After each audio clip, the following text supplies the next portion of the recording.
أيوه، أنا اللي باعمل الحمام بقلب جامد، ومش محتاجة أزوّد فرد حمام عشان لو واحدة فرقعت، لأ، أنا واثقة ومتأكدة إن الحمام بتاعي مش هيفرقع، فعشان كده بابقى عاملاه بقلب جامد.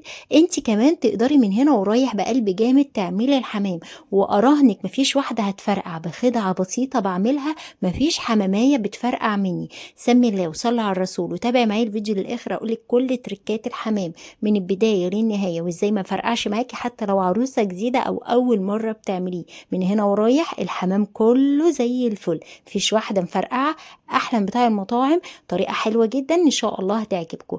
يلا بينا يا حبايبي، حطوا لي لايك وشير ومتابعة أو اشتراك، ويلا بينا على طول.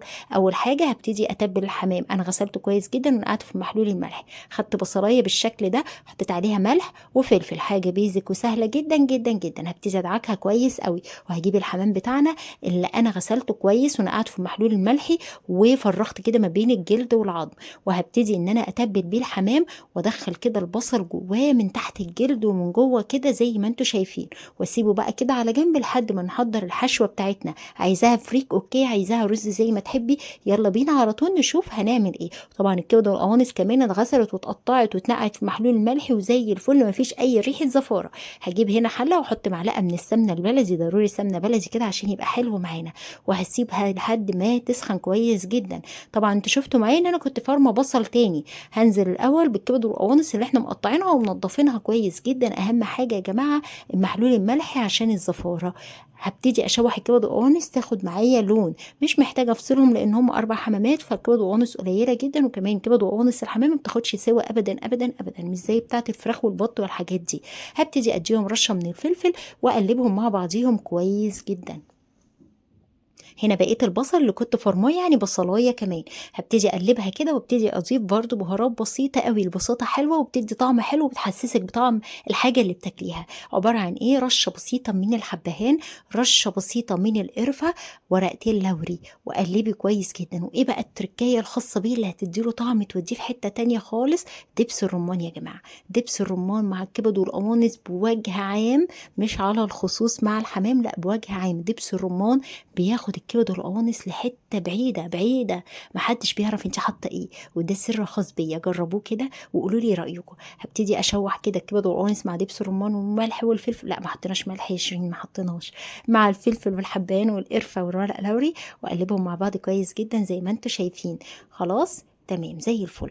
الرز بتاعي اتصفى، وعشان اعمل الرز مظبوط على القد بالظبط ده، لو انت عايزه على القد بالظبط مش عايزه تاكلي رز تحت الحمام، يبقى هتملي راحة ايدك بالرز. الحمامة بتاخد راحة ايدك رز ني. خلاص يبقى الاربع حمامات 4 راحات ايد. رشة الفلفل الحلوة تاني تظبط معايا الطعم. شوحي بقى الرز لحد ما يفلفل معاكي قبل ما تضيفي اي مية، شوحيه كويس جدا جدا كده زي ما انت شايفة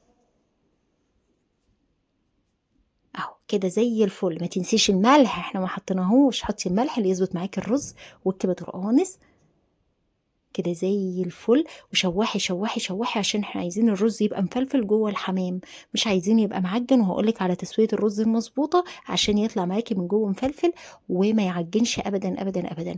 ولون الرز كده تحفة يا جماعة، كبد القوانص والبصل والفلفل وشوية البهارات البسيطة قوي قوي دي اديته لون تحفة. لو انت عايزاه اصفر ممكن تضيفي رشة كركم بسيطة خالص. شوحته كده وفلفل معايا وزي الفل. دلوقتي هنزل بمية مغلية، وضروري مغلية، يا دوبك اغطي سطح الرز.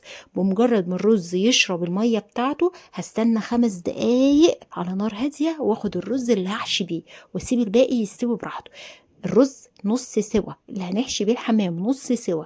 ليه؟ علشان ما يعجنش معايا عبال ما الحمام يتسلق، فانا مش عايزاه يبقى معجن. ادي الحمام بتاعنا.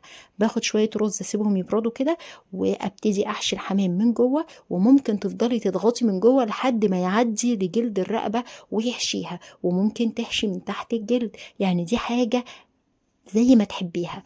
ما تحشيش الحمام كتير قوي تحت الجلد، ما تكبسهوش لان الرز نص سوا فلسه هيستوي، فاوريدي لما يستوي هينفش. فلو نفش بزياده والحمامه نفشت بزياده هتطق، ما هتودي فين يعني؟ اذا كنا احنا هنطق فهي هتطق برضو. فاحشي على القد كده عشان ما تطقش من جنبها.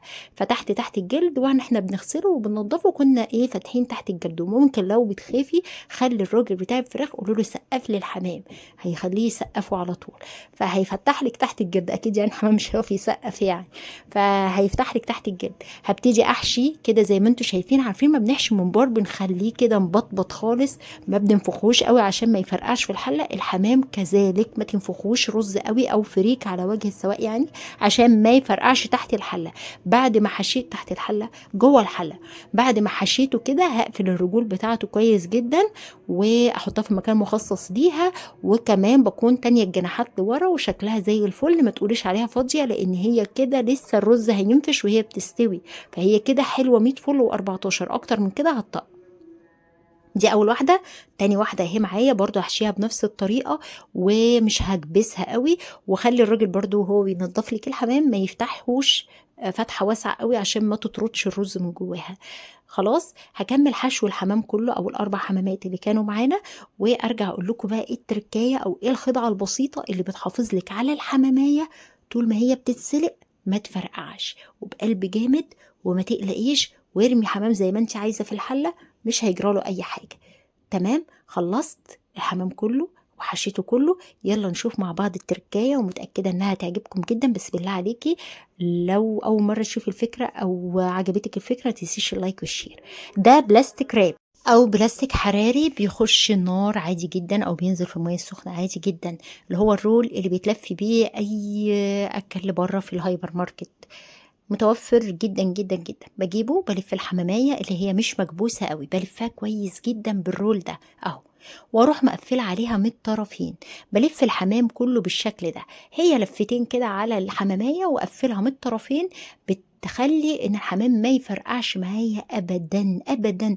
طيب هتقولي يا شيرين والشرب بيبقى ليها طعم؟ والله بتبقى ليها طعم، وكل حاجة بتبقى زي الفل، ولا كأنه ملفوف ولا اي حاجة. احنا بس بنحافظ على هوية الحمام ما بيفرقعش. يعني لو عندك عزومة ومش قادرة تروحي تزودي بقى كمية الحمام معاكي، وعايزة كده حاجة تشرف، ما تبقاش واحدة مفرقعة وتقلبيها على وشها والكلام اللي احنا عارفينه ده كله، استخدمي الطريقة دي. تحفة تحفة تحفة، وربنا يبارك يا رب ويزيدك، وتقدري تعزمي وتكتري ويملى بيتك بركة وكل حاجة. فجربي الخدعة بتاعتي البسيطة دي. عايزة اقولك ما شاء الله ولا حول ولا قوة الا بالله، والله ما بتخيب معايا، زي الفل. بتطلع معايا الحمام منفوخ مليان بالرز، ما فرقعش، ما نطرش ولا رزايه في الشوربه. يعني الشوربه بتبقى معايا زي الفل وطعمها تحفه، وكأنك مش لفه الحمام ومسلوق كويس في الميه بتاعتنا. يلا بينا بقى نسلق الحمام بتاعنا. معايا شويه من الميه، ومعايا ورق لوري، مستكه، حبهان، بصل، طماطم، جزر، يعني بوكيه جرنيه اللي احنا متعودين عليه لاي شوربه بنعملها. هنزل بيها بالشكل اللي انتوا شايفينه ده. ممكن تحطي حبات الفلفل الاسود، ما تحطيش بودره ابدا ولا مطحون، لانه هيغمق الشوربه، فبتحطيه حبوب. حطيت الحاجات بتاعتنا، باجي على ظهر الحمامه وانزلها. نامي يا ست الكل، اتفضلي كده. بحط كله زي ما انتوا شايفين اهو، اتفضلي. بس اجيب كله كده على ظهره واحطه مش على وشه، بستنى يعني اما يغلي شويه ابقى اقلبه. يعني انا مش حابه ان هو يغلي على بطنه. ليه بقى؟ عشان الرز ما ينفش اسرع، انا عايزه اللحم الحمام يستوي اسرع. هغطي عليه واسيبه تقريبا في حدود 20 دقيقه الاول. وطبعا حسب سن الحمام بتاعك، حسب الحمامه صغيره زغلوله ولا حمامه كبيره عجوزه، فاهمني؟ فبعد ما عدت تلت ساعه اديته شويه الملح، وهبتدي ان انا ازق الحمام بقى باريحيه كامله، ما تقلقيش وما فيهوش اي مشكله. هتاكد ان كله غطسان كده في الميه، واسيبه يكمل سواء يعني 10 دقايق ربع ساعه كمان مثلا. وخلاص على كده ببتدي ان انا اضغط على الجناح كده من بره، بتاكد انه استوى. بفك البلاستيك راب او البلاستيك الحراري من عليه، ويبقى معايا زي الفل 100 فل و14. طعمه حلو، مبهر حلو، حاجه تحفه تحفه تحفه، خطير يا جماعه. متاكده انه هيعجبكم جدا جدا جدا بالطريقه دي. طيب طريقه التحمير، عندك حاجه بقى من الاتنين، لا تحطيه على عين بوتاجاز فوق وتحمريه في السمنه وتدعكي بقى وشه بالصلصه بالقشطه، اي حاجه من الحاجات دي، او تحطيه في الفرن، او برضو الاير فراير عادي جدا. اي حاجه، احنا خلاص مطمنين ومرتاحين. انا الصراحه بحب احط السمنه وادخله الفرن. بحب جدا احمر حمام في الفرن، بحسه كده انه اخف بكتير من عين البوتاجاز يعني. هي حرية شخصية. الحاجة الأخيرة دي حطيت سمنة بلدي برضو، وبروح قلب الحمامة كده وحطاها على ضهرها تستوي وبعدين أو تتحمر من تحت، وبفتح الشواية من فوق تاخد بقى اللون من فوق بس كده. ولو عندك الفرن من تحت ومن فوق بتشغلي الاتنين، ما بيكملش 10 دقايق ما بتجيبهمش، وبتكون اتحمرت معايا كويس. انا عندي هو زرار واحد، يعني لازم اطفي تحت وبعدين اشغل فوق، فبستنى الحمام يتحمر من تحت وبعدين ارجع اشغل الشوايه فوق. طبعا اللي على الرز من بره ده ببصل يا جماعه، اللي احنا كنا آه متبلين بيه الحمام عشان محدش يقول يعني حاجه. بس كده، ادي الحمام بتاعنا الاربعه زي الفل، مش مخبيين حاجه ولا مداريين حاجه، ما شاء الله ولا حول ولا قوه الا بالله. هيتفضلوا زي الفل كده، يخشوا الفرن ويطلعوا يبقى معانا بالشكل الخطير اللي هتشوفيه. هاخد برضو من السمنه كده واحط على السطح، وممكن تحطي صلصه او قشطه او مرته اللي تحبيه، كل ده بيضيف له طعم حلو جدا جدا جدا. هدخلها الفرن، وزي ما قلت لكم على طريقه التحمير، ونرجع على طول. غرفت بقيه الرز، انا كنت مكتره الرز شويه عشان عايزين احط رز تحت الحمام، وغرفت الباقي اللي هو استوى معايا، سويته تسويه كامله. خلاص هبتدي بقى ارص الحمام اللي اتحمر معايا، اديته اللون ده. لون الحمام بتفرق من حد للتاني، اللي عايز يزود يزود، اللي عايزه خفيف خفيف يعني. التحمير ده حرية شخصية، واللي مش عايزه متحمر خالص برضو دي حرية شخصية، كل واحد وهو حر. بس كده بيطلع معايا بالطعم ايه يعني، نفسي ادوقكم الطعم، والله كان تحفة تحفة تحفة. بيطلع معايا باللون الخطير ده والشكل المقرمش التحفة ده، ومفيش ما شاء الله ولا حول ولا قوة الا بالله حمامية فرقعت. انت كمان تقدري من هنا ورايح حمام كله كله كله ما يفرقعش منك، واعزمي بقلب جامد وتطمني بقلب جامد وما يهمكيش. جربي الطريقه بتاعتي والتركايه والخدعه بتاعتي، متاكده انها تعجبك جدا. اوعي تكوني لحد دلوقتي لسه ما اشتركتيش معايا وتابعتيني، هزعل منك جدا. وسيبي لي رايك تحت في الكومنتات، انا بحبكم جدا جدا جدا، وبحب جدا تشاركوني ارائكم في الكومنتات وتقولوا لي بتتابعوني منين. انا من مصر، قولوا لي كلكم يلا بتتابعوني منين. رشه ملح وفلفل، وبالف هنا وشفا على قلوبكم يا رب، وكل سنه وانتم طيبين. رمضان مبارك عليكم، واللهم بلغنا رمضان كلنا يا رب سالمين غانمين، وكل الدول العربية اللهم امين ان شاء الله باذن الله. اشوفكم على خير، فيديو جديد جربوه بطريقتي، ومش قادره اوصف لكم قد ايه كان طعمه تحفه وشكله تحفه، يشرف بجد في عزوماتك في رمضان او على الفطار بوجه عام. جربوه جربوه بجد، هترجعوا تدعوا لي. بحبكم جدا، واشوفكم على خير فيديو جديد. سلام، مع السلامه، انا بحبكم جدا، مع السلامه.